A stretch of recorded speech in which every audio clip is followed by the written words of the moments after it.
Pulivendula Vontimitta ZPTC ఉప ఎన్నికల్లో విజయంపై రాష్ట్ర వ్యాప్తంగా కూటమి శ్రేణులు సంబరాలు చేసుకున్నాయి. తిరుపతి టౌన్ క్లబ్ కూడలిలోని ఎన్టీఆర్ విగ్రహానికి టీడీపీ నేతలు పూలమాలలు వేసి నివాళులర్పించారు. బాణాసంచా కాల్చి మిఠాయిలు పంచుకున్నారు. పులివెందుల ప్రజలు స్వేచ్ఛగా ఓటేస్తే ఫలితాలు ఇలా ఉంటాయని అనంతపురం ఎమ్మెల్యే దగ్గుపాటి ప్రసాద్ అన్నారు. ఎన్టీఆర్ విగ్రహానికి పూలమాల వేసి నివాళులర్పించారు. పులివెందుల గెలుపు ప్రజల విజయమని తూర్పుగోదావరి జిల్లా అనపర్తి ఎమ్మెల్యే నల్లమిల్లి రామకృష్ణారెడ్డి అన్నారు. విజయోత్సవ సంబరాల్లో పాల్గొన్న ఆయన కేక్ కోసి కార్యకర్తలకు పంచారు. పులివెందుల ప్రజలకు నిజమైన స్వాతంత్ర దినోత్సవమని టీడీపీ పొలిట్ బ్యూరో సభ్యుడు వర్ల రామయ్య అన్నారు. ఏలూరు జిల్లా జంగారెడ్డిగూడెం తెలుగుదేశం కార్యాలయంలో ఎన్టీఆర్ ప్రతిమకు పూలమాల వేసి నివాళులర్పించారు.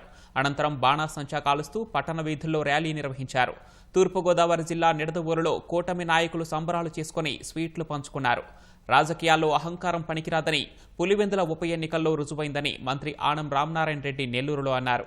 రాజకీయాలకు జగన్ పనికిరారని ప్రజలు ఎప్పుడూ తీర్పునిచ్చారన్నారు.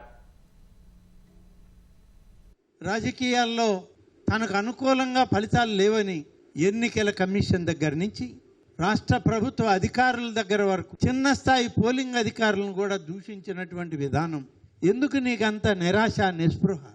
ఇవాళ ఫ్రస్ట్రేషన్ పీక్కుపోయి పిచ్చెక్కింది నీకు అని చెప్పి చెప్పక తప్పదు. దుర్మార్గంగా ఎన్నికల అధికారుల్ని పోలింగ్ బూతుల్ని అందరినీ మీ అధీనంలో పెట్టుకొని ఉన్నవాడిని లేనివాడిని ఓట్లు వేసుకొని అత్యంత పాశవికంగా పరిపాలన చేశారు మీరు. ఇవాళ దానికి తిలోదకాలు ఇచ్చింది ఈ ప్రభుత్వం.